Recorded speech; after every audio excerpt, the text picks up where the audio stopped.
안녕하세요. 타로 힐러입니다. 오늘은 티베트 꿈과 잠 명상 중에서 부정적인 업과 긍정적인 업에 대해서 알아보고요.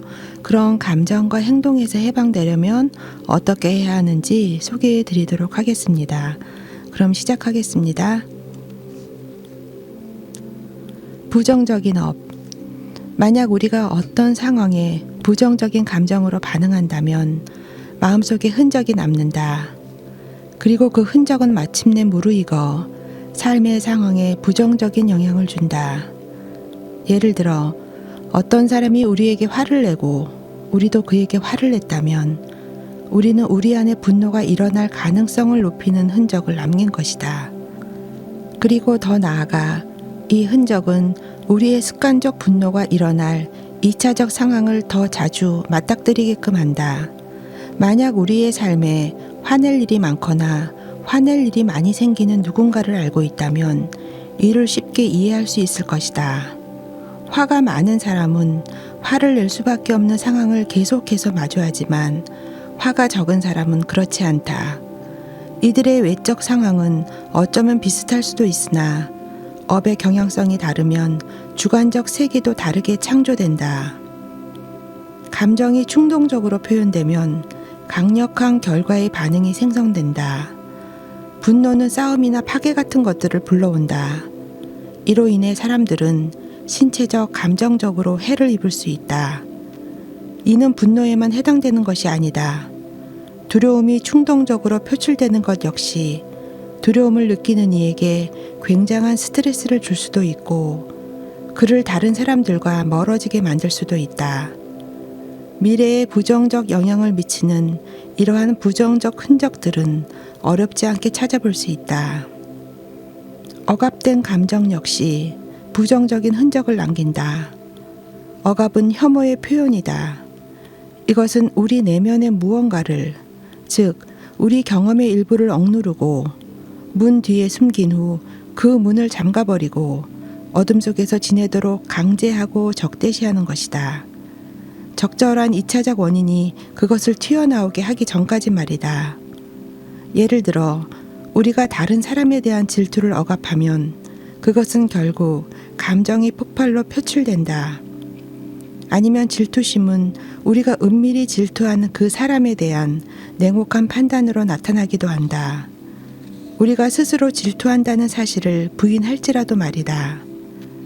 정신적 판단 역시도 행동이며 부정적인 업의 씨앗을 만들어내는 혐오에 기반하는 것이다. 긍정적인 업.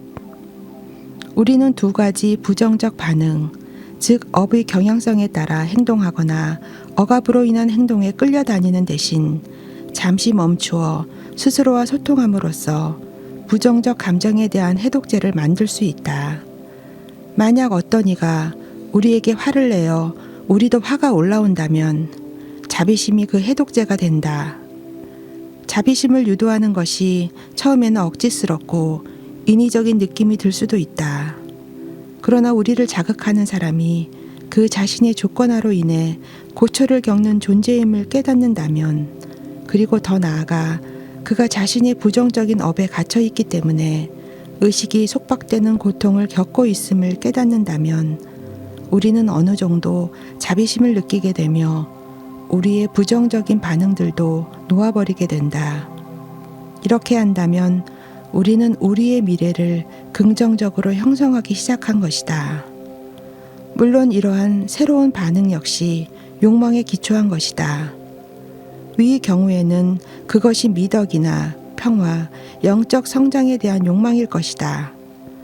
그러나 우리는 자비의 씨앗을 심은 것이므로 긍정적인 업의 흔적이 만들어진다. 따라서 우리가 다음에 또 분노와 맞닥뜨릴 때 편협한 자기 방어적 분노의 반응보다는 편안하고 관대한 자비심으로 반응할 가능성이 더 커진다. 이런 식으로 미덕의 수행은 세상에 대한 우리의 반응을 점차 교정해주며 외적으로나 내적으로나 분노를 마주할 일이 점점 적어지는 우리 자신을 발견하게끔 한다. 이 수행을 꾸준히 하면 마침내 노력하지 않고도 자연스럽게 자비심이 생길 것이다. 업의 이해를 활용하면 우리의 모든 경험, 즉 아주 사소한 것이나 순간적인 공상에 쓰이는 우리의 마음을 영적 수행에 도움이 되는 방향으로 유지할 수 있다. 감정의 해방. 부정적인 감정을 대하는 최고의 방법은 집착이나 혐오에서 자유로운 비이원적 인식에 머무름으로써 그것이 스스로 해방되게끔 허용하는 것이다. 우리가 이렇게 할 수 있다면 감정은 마치 창공을 날아가는 새처럼 우리를 통과해 지나갈 것이다. 지나간 곳에 그 어떤 흔적도 남기지 않고서 말이다. 감정이 일어났다가 자연스럽게 공으로 용해된 것이다. 이 경우에는 감정이나 생각, 신체적 감각이나 특정한 행동에 대한 충동으로의 업의 씨앗이 표출되었으나 집착이나 혐오에 반응하지 않았기 때문에 미래에 업의 씨앗은 생기지 않는다. 예를 들어 시기심을 경험할 때 우리가 그 감정을 휩쓸리거나 그것을 억누르려 하지 않는다면, 그리고 시기심이 생겨나도록 그것이 인식 속으로 용해되도록 허용한다면 업의 경향성은 시기심이 약화되는 쪽으로 작용한다. 여기에는 시기심을 강화하는 어떠한 해로운 행동도 없다. 이런 식으로 감정을 해방하는 것은 업을 뿌리 뽑는 것과 같다. 업의 씨앗이 자라서 우리 삶의 문제를 일으키기 전에 그것들을 불태우는 것이다. 당신은 어째서 긍정적인 업을 만드는 것보다 감정을 해방하는 것이 더 낫냐고 물을 수 있다. 그 답은 모든 업의 흔적은 우리를 제약하며 특정한 정체성에 한정되게끔 작용하기 때문이다. 수행의 목표는 모든 조건하로부터 해방되는 것이다. 그렇다고 한번 해방된 사람에게는 자비 같은 긍정적인 특성들이 나타나지 않는다는 건 아니다. 그것들은 나타난다. 그러나 우리가 더 이상 업의 경향성에 휩쓸리지 않게 될 때 우리는 어떤 방향으로 밀고 당겨지기보다는 우리의 상황을 보다 명확하게 볼 수 있으며 더 자연스럽고 적절하게 반응할 수 있다.